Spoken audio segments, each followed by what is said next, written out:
Assalamualaikum Assalamualaikum warahmatullahi wabarakatuh.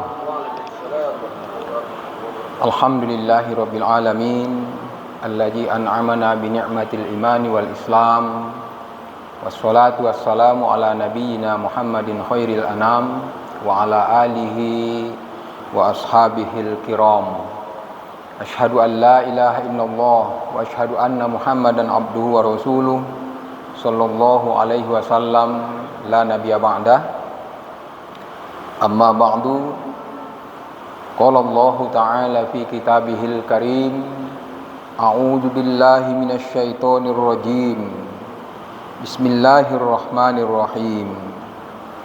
Fa khalafa min ba'dihim khalfun adha'us shalah wattaba'us syahawat fasawfa yalqauna ghayya.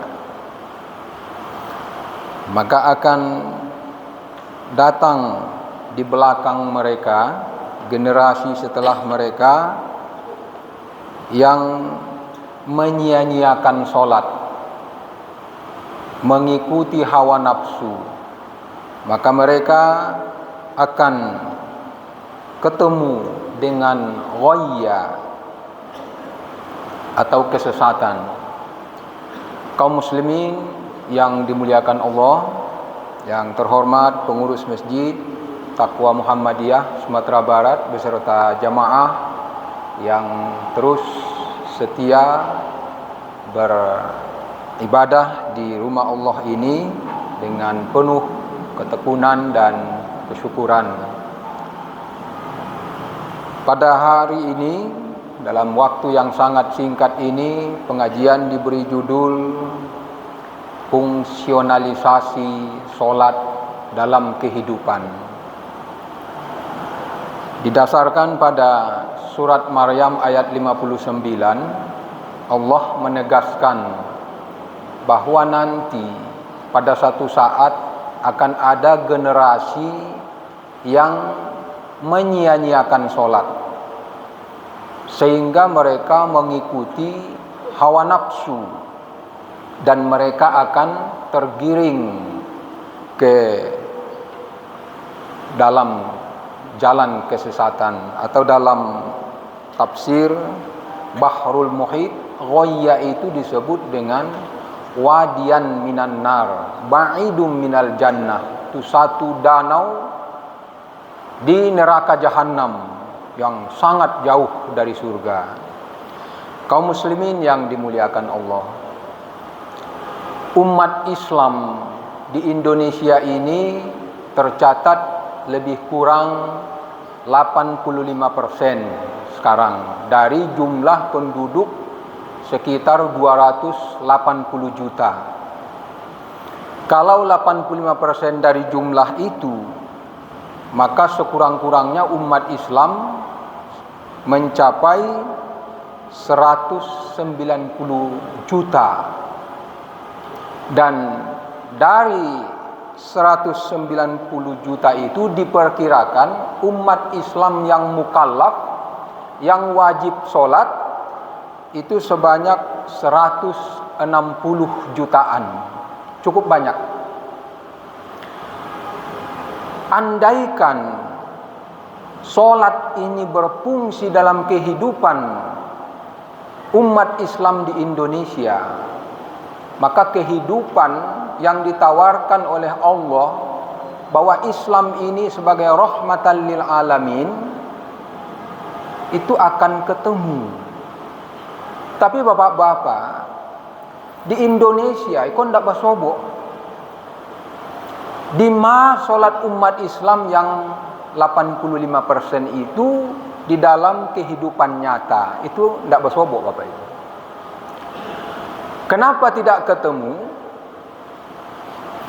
Di tahun 2022 kejahatan di Indonesia setiap 10 menit terjadi kejahatan.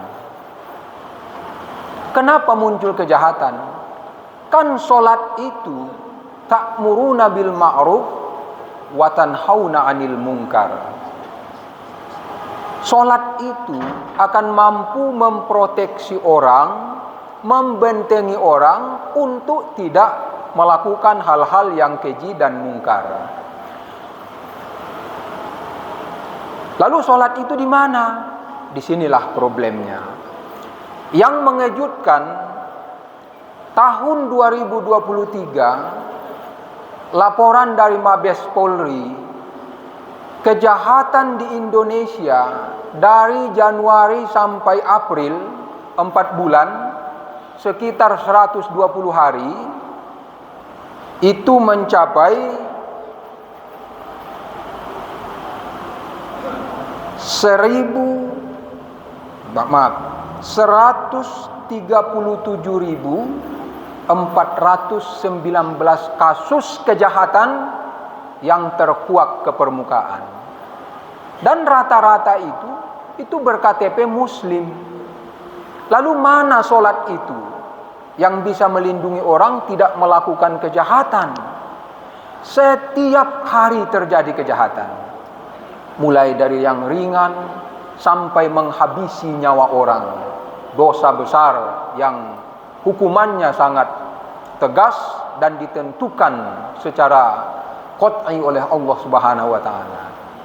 Kaum muslimin yang dimuliakan Allah, 130 juta sekian itu kalau dikonversi ke hari, dalam satu hari kejahatan terjadi sebanyak 1.145 kasus. Ada-ada saja. Dibawa ke jam, 47 kasus kejahatan setiap jam. Dibawa ke menit, setiap 2 menit terjadi kejahatan. Ini setelah saya duduk di sini, ini sudah terjadi 2 kali kejahatan untuk seluruh Indonesia. Nauzubillah. Lalu mana sholat umat Islam itu? Ini penting. Satu survei di Indonesia dilakukan di 33 negara, memang ditemukan, Bapak-bapak dan hadirin sekalian, orang Islam yang mukallaf, yang dibebani hukum wajib sholat, dari yang 160 juta yang wajib sholat tadi itu, ternyata yang terus-menerus melakukan sholat itu hanya 28,2%. 28,2% umat Islam Indonesia yang terus melakukan sholat, termasuk bapak-bapak dan saudara-saudara yang hadir di masjid ini, insya Allah. Maka wajar. Dan yang sering sholat tapi sering juga tinggal 30,2%. Lebih tinggi bapak-bapak. Lai sholat tapi acuk juga tinggal. Di bawahnya lai sholat tapi lebih sering meninggalkan sholat. Itu jumlahnya 39,7%. Sisanya tidak pernah sholat.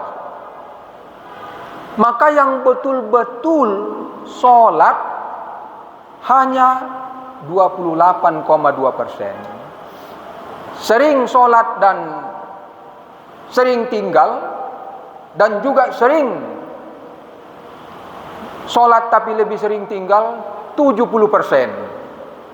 Maka pantaslah kejahatan di Indonesia ini setiap saat terjadi, karena sholat itu tidak mampu membentengi orang dari hal-hal yang negatif. Kaum muslimin yang dimuliakan Allah, dari yang 28% itu nanti akan terseleksi lagi. Siapa yang betul-betul sholat itu dengan tulus, tidak terpengaruh oleh orang lain. Siapa yang sholat itu betul-betul dengan khusyuk, memang fokus kepada Tuhan. Dan siapa yang sholatnya itu berimplikasi kepada yang lain. Kaum muslimin yang dimuliakan Allah, seorang ulama yang sudah saya sampaikan tadi, ketika menafsirkan surat Maryam ayat 59 yang disebut dengan adha'us shalah itu, yang menyia-nyiakan salat, pertama katanya orang yang menyia-nyiakan salat itu adalah takhiruha an waktiha, dia menunda-nunda waktunya. Yang ketiga, luput syarat dan rukun tidak terpenuhi. Dan yang